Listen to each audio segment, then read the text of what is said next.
Welcome to Inside CAVAL. It's often hard for us to explain what we do at CAVAL, and it depends who we are talking to and what they already know about CAVAL and what we feel they're interested in.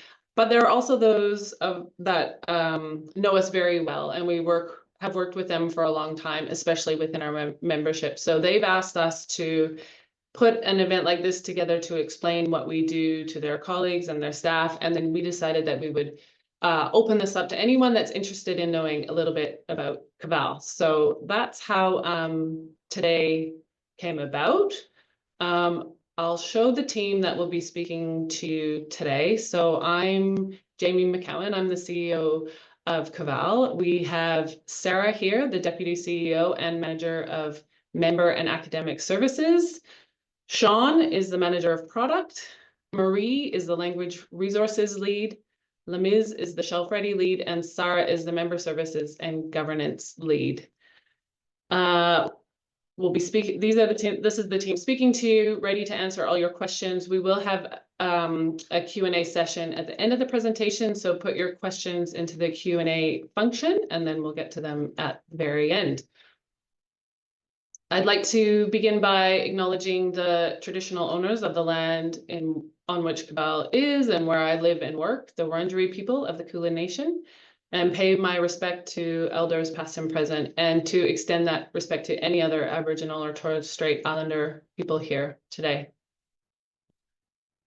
So welcome to CAVAL. If you were to physically step inside CAVAL, you would have arrived at our offices in the leafy suburb of Bundoora and the Research and Development Park of La Trobe University. CAVAL relocated here in the mid-90s after we constructed our CARM Center. CAVAL is a not-for-profit member organization that began as an agency for shared cataloging, set up by the Victorian universities. The Victorian universities are still our current full members. After successfully developing that shared cataloging network, they identified a growing need for the storage of print material, and so put together a proposal for a joint storage facility. And that is why the decision to move CAVAL came about, and we decided that La Trobe was the best option because of its proximity to Melbourne and also the benefits of us being located on a member campus. So our CARM reading room is shown in this picture. This is from our recent open day in November, and it was the busiest I think CAVAL has ever been that day. We had a lineup out the door that I've never seen before.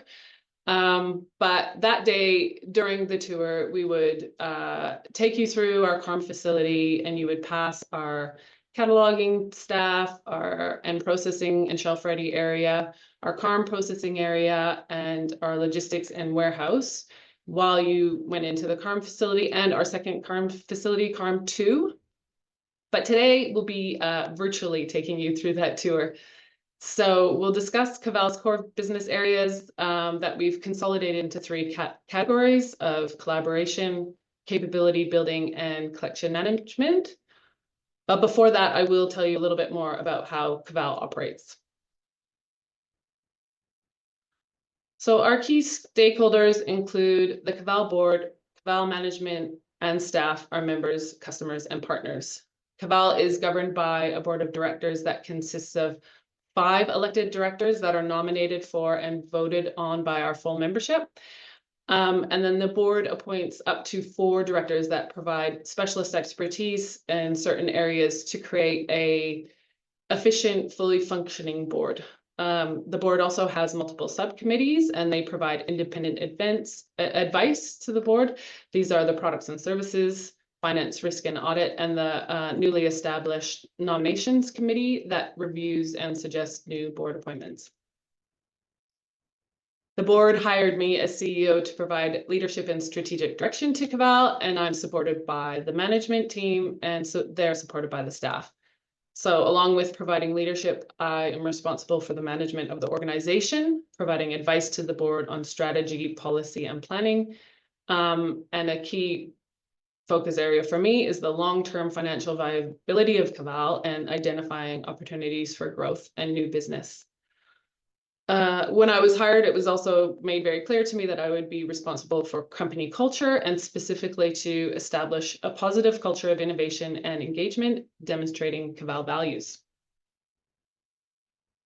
This is a list of the current CAVAL board members. I work very closely with the board, especially the chair and the deputy chair. We meet fortnightly. The board, the products and services, and the finance, risk, and audit committee meet quarterly.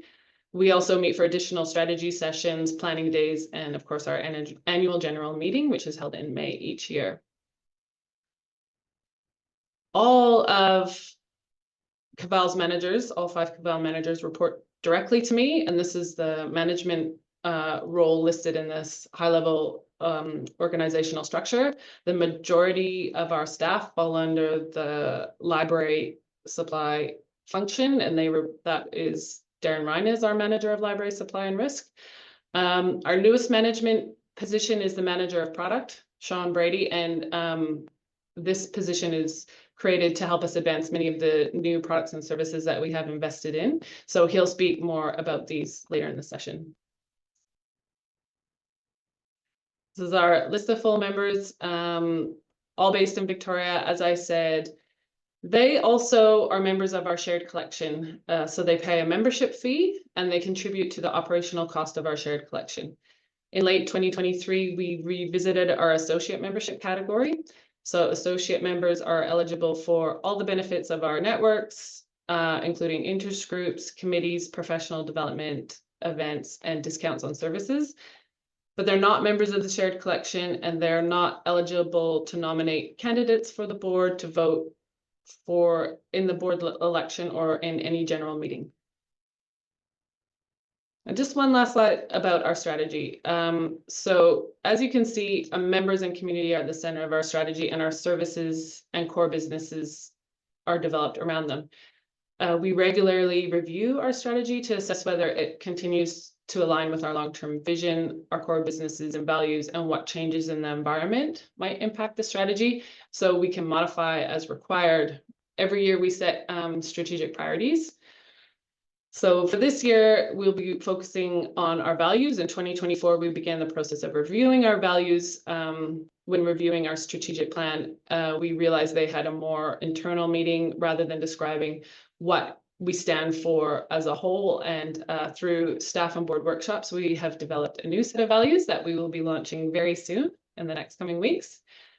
We've also just completed a review of our committees and interest groups to confirm their relevance, operational efficiency, and assess their impact on our member institutions, ensuring alignment with our strategies and our member strategies. So we'll be discussing the results and recommendations from this review with our products and services committee later this week. And finally, this year, our library supply team will be focusing on workflow improvements in efficiency and productivity. We're always looking to continuously improve and optimize our services. So now I'll hand over to Sean Brady. He's going to talk about the various digital platforms and services that we have, and I'll see you later at the end of the meeting. Cool. Thanks, Jamie. So hi, everybody. I'm Sean Brady, Manager of Products here at CAVAL. So my role focuses on the digital products. So those 4 products that are on the screen currently that CAVAL provides to its membership and the wider Australian and New Zealand library communities. These products and platforms are provided through partnerships where either our membership or a member has highlighted a need, or where CAVAL has seen an opportunity to enhance our local offerings ourselves. So 2 of the products, Iris and JUSP, are through our partnership with JISC out of the UK, and both platforms provide insight into a library's collection usage and value. So Iris's focus is on institutional repositories and converts raw usage data into counter usage statistics, and that allows libraries to easily analyse usage and compare or benchmark their institutional repository with other Iris user libraries. Meanwhile, JUSP is all about subscription statistics. So it collates stats from the broad range of journal providers that libraries utilise and makes all of that accessible in one single place giving libraries a simple way to analyse usage trends and provide evidence of value for money. So next on the screen is SkillType, which is a talent platform designed specifically for libraries and the greater GLAM sector. It provides an ever-growing database of training resources to library staff and allows for the easy management and progression of staff training outcomes. And lastly, Reshare is a modern open source resource sharing platform, which is forming the basis of the new Trove resource sharing project that's going live in Australia later in 2025. So let's take a closer look at a couple of these. Firstly, with SkillType. So when talking about SkillType, I like to split the product up into two parts. The first being the training resources catalog, which is forever growing, and it's now has over 11,000 resources, which are predominantly videos. It utilizes a GLAM-based controlled vocab, which facilitates really easy access for library staff, as well as familiarity. So another key benefit of this catalogue is the immediacy of access to the latest library trends. So staff no longer need to wait for an annual conference or a biannual conference to come around to see what's hot. So this then reduces training costs and travel costs as the content comes to you instead of the other way around. So the next one here for SkillType is all about management. And this is all about learning journeys, management, and staff growth. For organisations, that's the ability to identify gaps in your workforce's skills, being able to set clear training objectives and goals, and coordinating all of this through teams. And those teams could be existing teams in your organisational structure or new ad hoc teams for maybe a project that you're beginning to work on. And then for staff, their training is linked back to the organisation's training objectives, and they can become subject matter experts or champions by highlighting their skills to the broader organisation. Moving on to Reshare.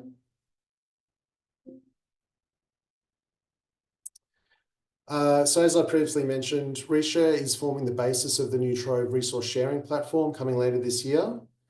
And that'll allow the new service to utilise modern interlibrary loan workflows and provide avenues for automation.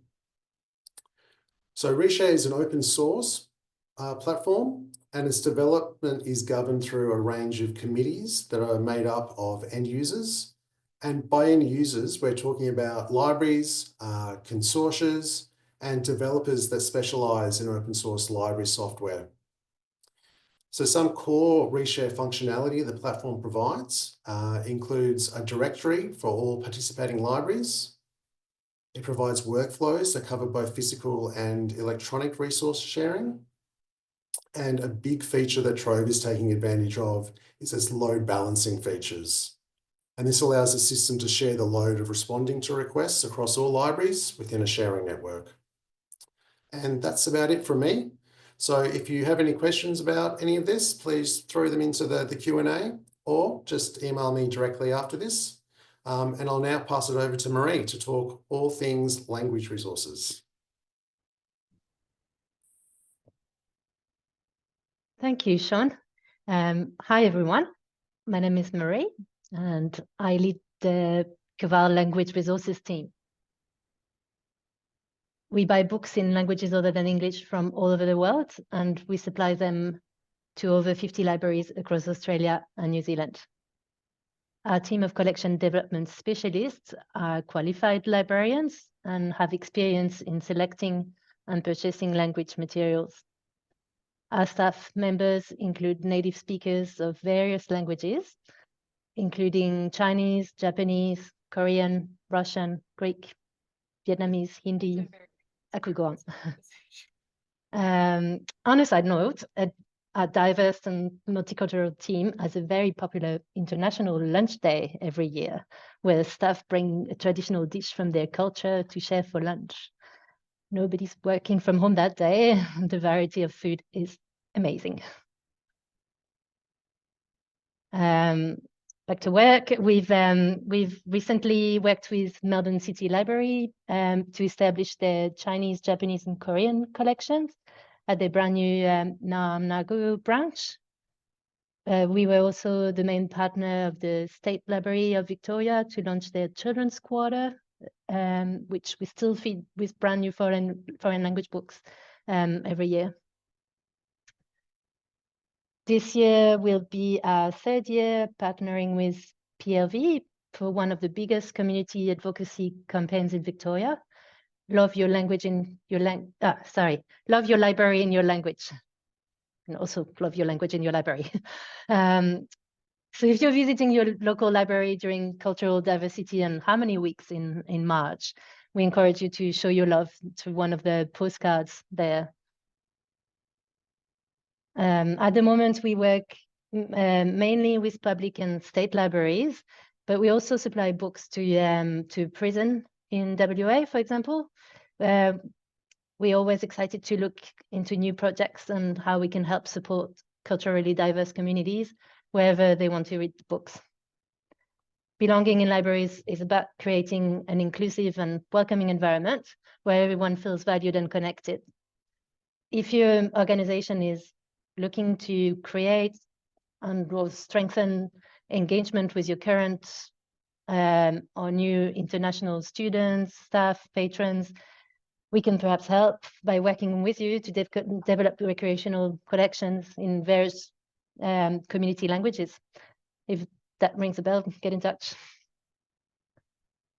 We enhance the value of our books by delivering them already catalogued and processed for our customers, and we work very closely with our shelf-ready department. I will now hand over to my colleague Lamis Suka, shelf-ready lead, who will tell you more about the services that the team offers. Thanks, Marie. Hello, everyone. My name is Lamis Suka, and I am the shelf-ready team lead at CAVAL. The team consists of 35 professional catalogers and processing staff. In most cases, a cataloger will speak their own native language as well as English. Our services are niche, and we don't only provide these services for the books that CAVAL purchase, but also for direct materials that are purchased by the library from other suppliers. Direct materials we work with are extremely or mainly for academic and special libraries, as well as for other information services organizations. The services we offer continue to evolve as the needs of libraries are growing, although I know that it's going to be huge in the near future. I've seen a microfilm and a microfiche before in my life, but I've never dreamt in my world I've never dreamt that we're going to catalog a huge collection of microfiche and microfilms. Recently, we did the first thing. We cataloged 6,500 microfiche titles for University of Melbourne Library, and subsequently we were asked to catalog and rebox 9,500 items of microfilms. The microfilms project commenced in October 2024 and is planned to be completed by June 2025. Another exciting project that we completed in 2024 was the La Trobe University Sandhurst collection, which began its life in the Sandhurst Mechanics Institute and Free Library in 1854. This physical collection has moved many times and is currently located at the Bendigo College of Advanced Education. The Sandhurst collection is a valuable part of Bendigo's educational history, as it includes rare and fragile books and other items of cultural significance for the Bendigo community. It gave us a great pleasure to make this collection discoverable and for interested users. Further to this, creating bibliographic records for e-resources is an area where our services are high in demand. We continuously work with various publishers such as CCH, CSIRO to ensure that their bibliographic records provide the best discoverability and access for their users. Lastly, in recent years, we have been involved in reparative cataloging of indigenous materials for the University of Melbourne and University of Wollongong. Most importantly, these projects addresses the outdated and harmful language in our catalogs that encourage disrespectful views of First Nation people and replace any such terms with appropriate and respectful language. The revised records provide additional context around resources that contain content created by or about First Nation people and aspects of their life and culture. The repetitive work improves the overall visibility, discoverability, and aggregation of materials relating to aspects of First Nation culture, knowledge, language, history, and experiences through the application of subject, name, and place headings from the IASIS pathways thesaurus, and the application of other appropriate industry database application. And I think I can talk about all the projects for another day, but that won't give time for my colleague, Sarah. Sarah is the Deputy and CEO Manager of Member and Academic Services, and I will pass on now the microphone to her. Thanks, Lemis. I'm Sarah Germain and the Deputy CEO of CAVAL, but I first wanted to give a shout out to an international attendee, Joanne, who is Jamie's mum. Please give her a huge welcome in the chat because it's, I don't know what time it is over there, but it must be pretty late. So thank you for joining us, Joanne. So I will talk to you a little bit about the CALM centres and our reciprocal borrowing network. Built 29 years ago in 1996, and it just made me think that we need to celebrate our 30th birthday next year, so we should probably do that. The CAVAL Archival and Research Materials, or as we fondly call it, the CALM Centre, was designed for a long-term storage and preservation of print materials. This initiative has since seen all CAVAL members and the State Library of Victoria seed materials into the collection that were deemed to be last copy amongst the members and of research value for the common good. This model is quite unique in the world in the way that it is actually a shared ownership model. Whilst the building was finished in 1996, the discussions for the joint shared storage solution started way back in the 1980s, so this was actually a 16-year project. CALM 1 was divided into 3 levels, which houses our shared collection. This collection is just under 400,000 items and includes things like the first edition of Tolkien's Lord of the Rings Return of the King and an entire run of the Mills and Boon collection. We are also very proudly the first Australian collection to go live with the open source library management platform Folio. CALM 2 came along in 2010 with a different focus. It is for libraries who want to store their own collections and retain ownership of their materials. This building is home to 4 levels of collections, including the University of Melbourne's collection, RMIT, Swinburne, Monash University, and also to unique collections such as the University of Melbourne's dental furniture. You should come out and see it. It's actually quite scary stuff. And the Australian Timetable Association's collection of timetables. As a member of CAVAL, patrons and staff have full access to the shared collection and the reciprocal borrowing program. Most people's first introduction to CAVAL was the CAVAL card. Does anyone here have or remember the CAVAL card in their uni days? I sure do. The reciprocal borrowing program allows eligible students and staff from our program's participating institutions to borrow materials on site from other libraries using the CAVAL card. The reciprocal borrowing program has participating institutions that are outside of the CAVAL membership as well, including TAFEs. And here I'd like to give a special shout out to our newest associate member and reciprocal borrowing participant, VGLS. I will now hand over to Sarah, who will talk to us about the mentoring program in interest groups. Thank you, Sarah. And just bear with me while I highlight myself, which is always a bizarre feeling. There we go. So the CAVAL Cross-Institutional Library Mentoring Program runs annually for 7 months of a calendar year. It started in Victoria in 2013 and has continually grown since then to also include institutions from New South Wales, Queensland, and South Australia. Excitedly, this is the first year that we do have a Queensland institution participating, with the University of Queensland joining us. The program itself is fully facilitated with a thorough induction at the start, which sets expectations leading to more successful partnerships between mentors and mentees. The program also provides virtual SPICE, which stands for Socialize, People, Interact, Connect, Collaborate, and Engage sessions, one-on-one mentor and mentee meetings, and independent focus groups to conclude. I have been both a mentee and mentor in this program, and I found both roles extremely valuable and so rewarding. It's something really rare to spend so much time learning from a mentor, benefiting from them introducing you to their networks and exploring what it is that you have decided to focus on. It is, however, also incredibly special to be that mentor for someone.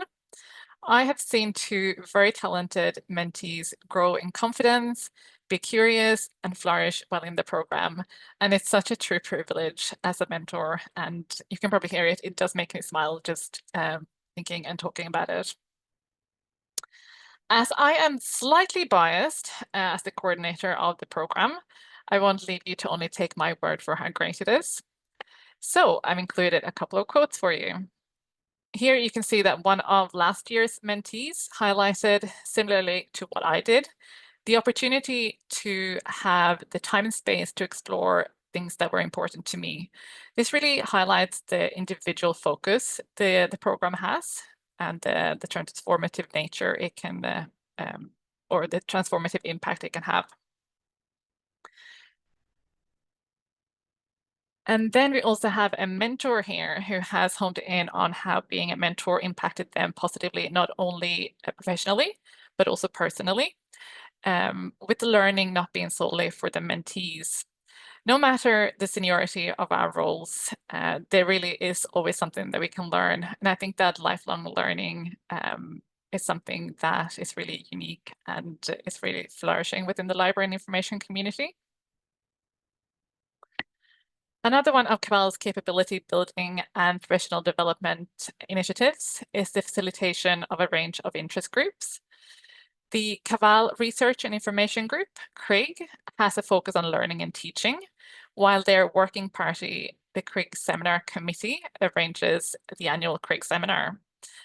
A focus on frontline services staff is under the remit of the Customer Services and Collaboration Network, CSCN, while the Professional Development Interest Group, PDIG, work with professional development more broadly. Each group arranges one activity a year at least, and this can be library tours, webinars, in-person events, etc. And to give you a snapshot of what being on one of these groups can be like, we would like to welcome the amazing Ramona Niker from Deakin University, where she is a scholarly services librarian. She's also the chair of the CRIG Seminar Committee since early 2024. Welcome, and thank you so much, Ramona. Thank you so much, Sarah. Hi, everybody. So yeah, just to introduce myself again, my name is Ramona, and I'm a scholarly services librarian at Deakin University. And so I'm just going to tell you a little bit about my experience with the CRIG Seminar Committee. So as Sarah has already said, the CRIG Seminar Committee organises CRIG's annual seminar, which provides training and an opportunity for exchange of ideas and knowledge and experiences on current issues relating to academic libraries. So we usually hold the seminar at the end of the year, November-ish, and the committee meet throughout the year to organise the speakers and the activities for the event.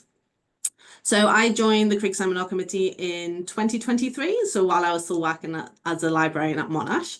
And at that time, I had just moved to Australia. I think I'd been here for a month. So it was a really big shift for me. And I'd come from a background in clinical librarianship in the UK, where I'd really kind of found my place. So in many ways, I felt like I was kind of starting from scratch in Australia.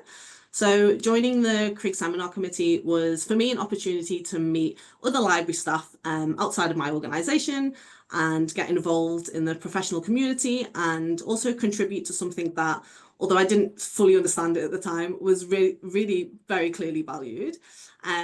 Honestly, I just kind of thought to myself, like, why not? I'll give it a go, even though it was a little bit outside of my comfort zone at the time, I think. And I remember at my first Crigg Seminar Committee meeting, this feeling of like excitement and imposter syndrome. Everyone kind of seemed to know what they were doing, and I wasn't really sure how I'd fit in. But I really quickly realized that the committee is built on collaboration. Everyone definitely brings different strengths, and nobody expects you to have all of the answers. And that realization really helped me find my footing there. And it really did turn out to be such a great decision. So working with the committee members from academic libraries all over Victoria was really fantastic. I got to connect with colleagues that I really wouldn't have met otherwise, which was really important to me at the time because I didn't really want to get stuck in a bubble.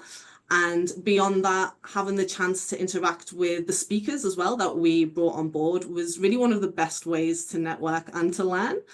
And for that first year as well, I got to contribute in a meaningful way. I suggested a speaker from the UK for the event. So this was somebody that I had followed really closely, and it was nice to see them on the programme sharing their insights with an audience here in Australia.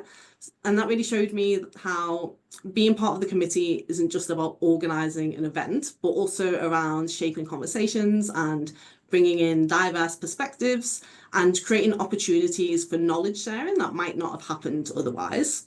And it also helped me feel more connected, not just to my new professional community here, but also to my previous one in the UK, bridging those two experiences in a way that was really meaningful for me. And actually, very recently, I reached out to one of the other speakers from that 2023 event to come and speak to us at Deakin Library this month, actually, for an AI workshop. So really, it's the gift that keeps on giving for me. After the first year, our wonderful chair stepped down and I was asked to be the co-chair of the committee. And again, you know, I felt really out of my comfort zone here. At that point, I'd only been in Australia for a year, and leading a team to organise an event, especially when many of us hadn't really worked together before, was a new challenge for me. But again, it's been such a rewarding experience and I've learned so much from it. There's something really special about bringing a group of people together with a shared goal and seeing it all come to life. And it's given me confidence in leading projects. And I realized that you don't need to have all of the answers. You just kind of need to create a space for good ideas to take shape. And CAVAL as a whole, but especially Sarah Davidson, has been so incredibly supportive throughout the whole journey that I've been on, which is why I've signed on to do it again this year. I know that I still have a lot to learn, and this is a really amazing space to be able to do that. And through my role in the Crigg Seminar Committee, I've also feel like I've become part of the CAVAL kind of family. So although I've only been in Australia for 2 years, being involved here has helped me build connections with colleagues across Victoria and now Queensland and Australia as a whole, and given me the confidence to attend events and network more meaningfully, and also deepen my understanding of academic libraries here. So I've gone from someone who didn't really know much about Crigg or CAVAL or Australian academic libraries to now encouraging others to get involved and be part of something that genuinely makes a difference to our profession. Yeah, that's it from me, but very happy to take questions if you've got time for that as well. I think we definitely have time for questions. We've sort of gone through really quickly. Anyone have any questions for Ramona? Nothing specifically. I thought we loved the way that you speak, Ramona. You're such a good speaker, and you're also such a friendly face in the audience. When I have to speak, I always look at you and think, oh, there's someone that's listening. Oh, that's so nice. Thank you, Jamie. Do we have anything in the Q&A, Sarah? Yes, is that it? we do. Do you want me to read it out for you? Yes, I do. Yeah, perfect. Are the interest groups open exclusively to CAVAL members? Yes. Yes. Yeah, it's part of that member benefit, so that we provide it's a gathering as a member. You are part of that that network and that group. I think sometimes we do look out and ask others to be involved in certain things. I mean, Sarah, you would know more about if we're asking people to come to events and helping out, but generally it's made up of CAVAL members and associate members. But mentoring is open to any institution, but that's a separate, that's run sort of separately with the fee, and the members get the discount.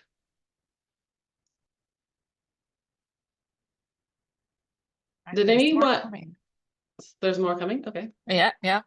How closely does CAVAL work with COAL? How closely do we work with CAVAL? We do work closely with CAVAL. I'll probably let you answer more about that, Sarah, because you work the closest with them. But we do try to work and support each other and complement each other where we can, our services and the things that we're trying to do. But Sarah, you might want to add to that. Yeah, just to add to that, we have regular meetings with CAVAL just to make sure that our events coincide with each other and complement each other well. We also keep in touch with them to look out for what is up and coming to make sure that we can provide services across both CAVAL and CAVAL to support the academic institutions. We also provide the Just Benares products through the CAVAL agreement that is set up. So you can get discounts through the CAVAL agreement section for Just Benares.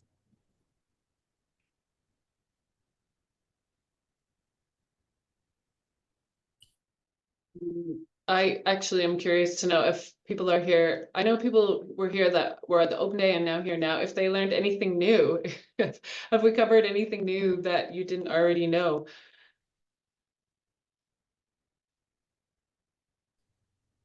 Feel free to unmute yourselves if you'd like to. Maybe not. We're covering everything at both events. I think if you can, come and visit CAVAL, because we love people to visit us. We love to provide tours. I think sometimes it's hard to explain, and seeing what we do and how we work is the best option. And yeah, everyone is welcome. Maybe just to add, I did like seeing the organisational structure and all the names of the managers laid out in a written form. It was really easy to digest and get a good overview of the organisation. So that's great. That's a good point. That's helpful, isn't it? Yeah. How does everyone fit in?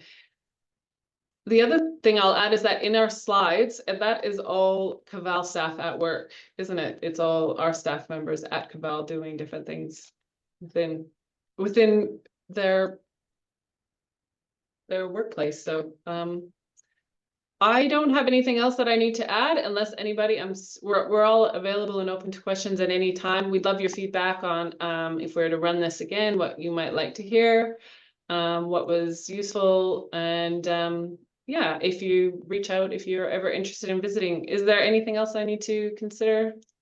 Sarah, any other questions coming through? No, I'm just putting in our members' email in the chat. So if anyone's got any questions afterwards, you can send them there and we'll redirect them as appropriate. That's fantastic. Well, thank you everyone for coming.